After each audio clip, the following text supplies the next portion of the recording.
Today we are going to cover what to do inside of our Opportunity and Documents tab when we have a listing and the first buyer on the listing unfortunately terminates and we then get a second contract on the same listing. Again, this is for our listing opportunities only. For a buyer opportunity, you will have lost that opportunity, or you can archive the opportunity and you will create a new opportunity for that new property address. When it comes to a listing, that listing address does not change, just the buyer changes. And we want to make sure we do it correctly because in the future, we may need to go back and access the documents from that first contract that terminated. And if we erase or delete and remove those initial contracts from that first buyer from our opportunity, we may not have access to them later.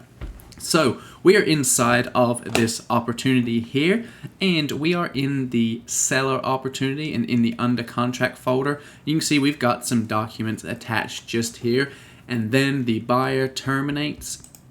We're back on the market and we now have another set of documents. What do we do next? If you can follow along on my mouse just here, we're going to come and look. Right here it says under contract. Now if we click that small little downwards triangle, a drop down menu appears and we've got two options. One, add a version, and the second one is under contract. That's actually referring to the folder that we have open right now. So if I hit add a version, it will then ask me to name it.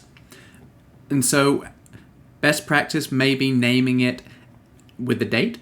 So maybe we come along and say, 910 Heath and Heath buyer. Create a new version.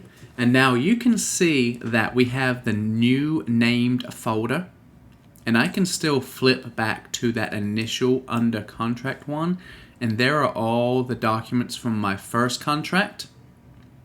Now that I have that second buyer under contract, I can now add my documents from that contract and not forget to hit submit to my market center. Of course, hopefully this doesn't happen, but say the third contract comes along. We can simply go ahead and create another folder. And we can still access the previous folders because we do need to access those contracts occasionally. So don't remove them and delete them and rename. Again, this is for a listing opportunity only. Hopefully that was helpful to you all.